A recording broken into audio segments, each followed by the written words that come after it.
So Frank is ready to get these guys collected with their weapons and give them their final instructions. Are you ready? Red lane, are you ready? There you go. Bring it! Bring it, baby. Here we go. It's accusatory, if nothing else. All right, so Matt Gammon is ready to square off against Zach Schibner.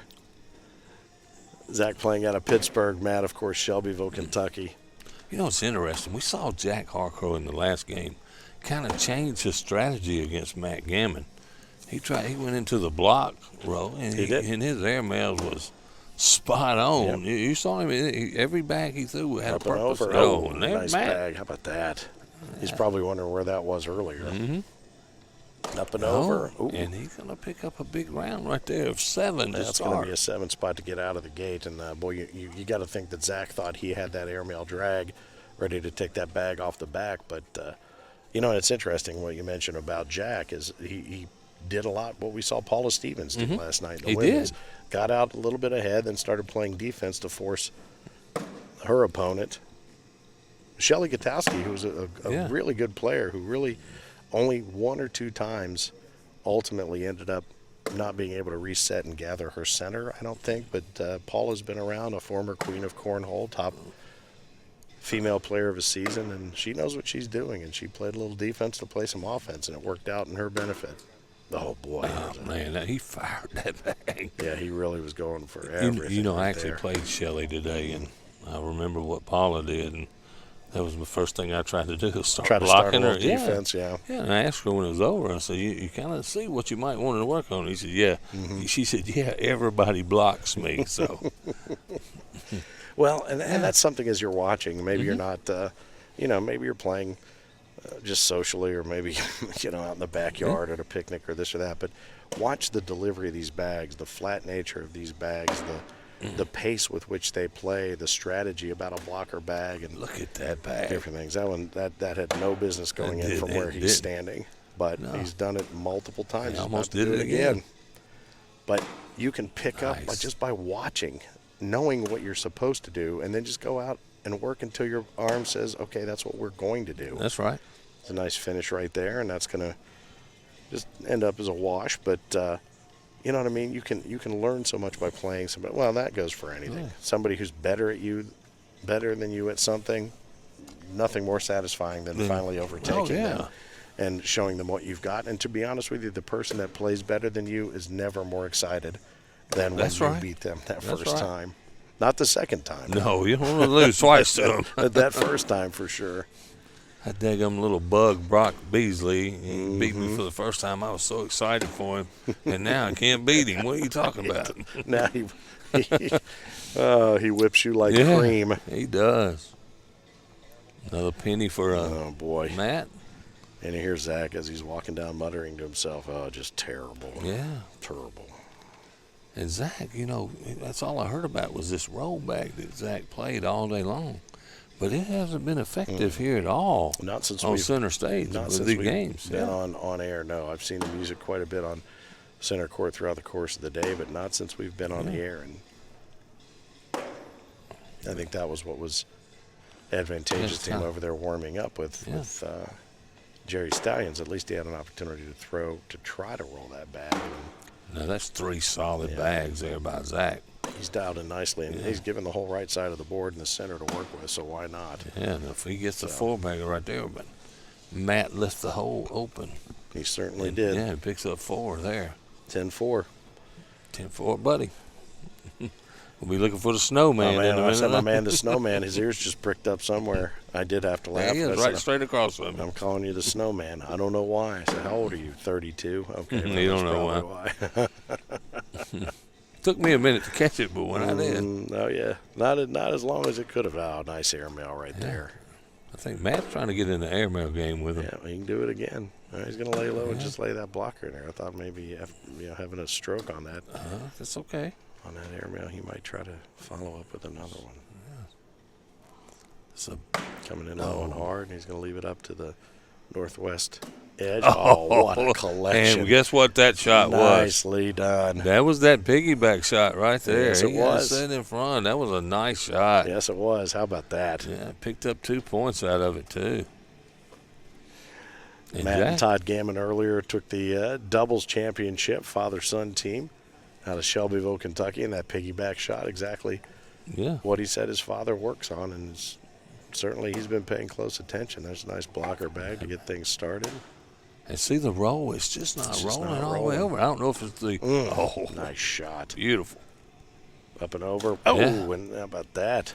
Oh, let's play the Airmail game. I love it. Let's shoot them all. Oh, yeah. Oh, let's go one more time, boys. Yeah, come on now. There it is. One more time. Let's do it. Oh, well done. Nicely done. Ain't nothing gets me more fired up than that. Oh, man, I'll tell you what, that's really the first air show we've seen since we've gotten here this weekend. That's right.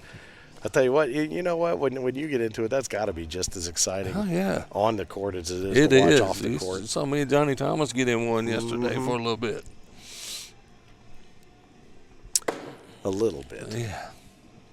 Just a little bit. There's a get around shot by Matt. Just didn't quite get there. All right, so Zach's going to try that roll shot. But it rolled too hard. Now, ironically, that one rolled a little bit more than it needed to, where the other ones have kind of rolled up and then laid back. You see his Airmail flies kind of like end over end for something a little different. Almost vertically. But it's effective. That's a nice bag right there to create that. Now, Matt's got one down, so on the board is 1 point for Matt. And I don't really see a whole lot of options for Zach here. He might surprise me. I've been surprised before. Kind of tossing around. He's going to take a timeout and go take a look at it. Yeah, it's probably a good idea on this point of the game. He's down 14-4. So we're looking at Matt's got one underneath and one off the back. So, like I said, one on the board for Zach will yield 1 point. Let's see. Yeah, that I don't think he wants to take the risk. No, I don't think he is either. On that bag, no, he's just. Wow. And that yielded 2 points. Well, like we said, that maybe sometimes the hardest bag to throw is the one you don't want to do anything except just get on the board. Well, let me tell you why he did that. He thought Matt's bag would fall if he hit the board. You saw him pick the bag up, slam it down, and it didn't move. Well, clearly when they go down there and call that timeout, they're not allowed to touch anything. No. If there was an opportunity to call an official in for a rake, if you think something's being blocked and not allowed to drop based on what's under the hole already, you can call for that. But there was no need to do that, and he wasn't going to touch that. Oh, what a great bag. The board of that bag is coming in from the right side. Boy, just not enough there. We know what we're fixing to see right here, you know. Oh, yeah. Oh, yeah. Up and over and absolutely. Oink, oink. Up and over. Oh, and how those bags are sitting up there, I have no idea. All those pigs need is a poke. Yeah. Oh, and there it is. There's the roll shot. What there a it is. shot. That's a great shot. Boy, talk about a shot to get when you need a shot to get. That was nicely done. That takes the score. Oh. He went around those bags, and Matt's bags are hanging by a thread. 16-6. And, boy, you'd think that piggyback was going to be able to maybe pull 2 bags in with him. And not only do they not do that, but that gives Zach that opportunity to come in and make what was a fantastic shot to just pull the deuce. And we have seen some good shots here tonight. Is he going to try to lay low and block this and force him to roll up and over? Well, he's okay with that. Yeah, it's a bag that's on hold for right now. It's all set up to clean up. Yeah, that's a smart move by Matt.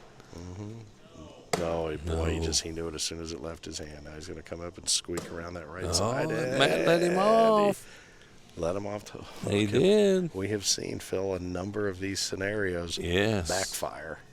And it's just a casual bag that you think, I've got that, I'm done, it's over. And then the next thing you know, you're thinking, wait a minute, how do we go from 16-6 to 19 to 19? Yeah, to 19-19 or 17-16 and then 19-19. Again, the winner of this will take on Jack Harcrow, who sits at the king's seat, and we'll have to double dip Jack to take the singles championship here in the Bradenton area. He went forward over top, just missed just enough. Oh, I thought Matt might try. He tried to get the big push right there. Yeah, it's going to push that bag out of play and going to come up and over. There's the roll, and it rolled to the left on him. Oh, boy, that's pretty right there. I'm telling you, Matt has had a lot of bags hanging up on this going. So there it goes. So he's got one right now. Next he's got two right now. He could push this 5 in. on 3. Yeah. That is the game. Nicely done. I think. All right. Yes, that's sir. I 10 thought on I had 10. my math right. There it is. Well, yeah. that got it done right there. So congratulations to Matt Gammon. He will advance to the championship game right there. And Zach put up a good fight all day on center court, but just not enough. So we're going to see the rematch of the winners final. Now, the difference is this time Matt Gammon is going to have to double dip Jack Harcrow. And we know the way that Jack plays, as deliberately as he plays, we could be here for a minute. ACO, we are Cornhole.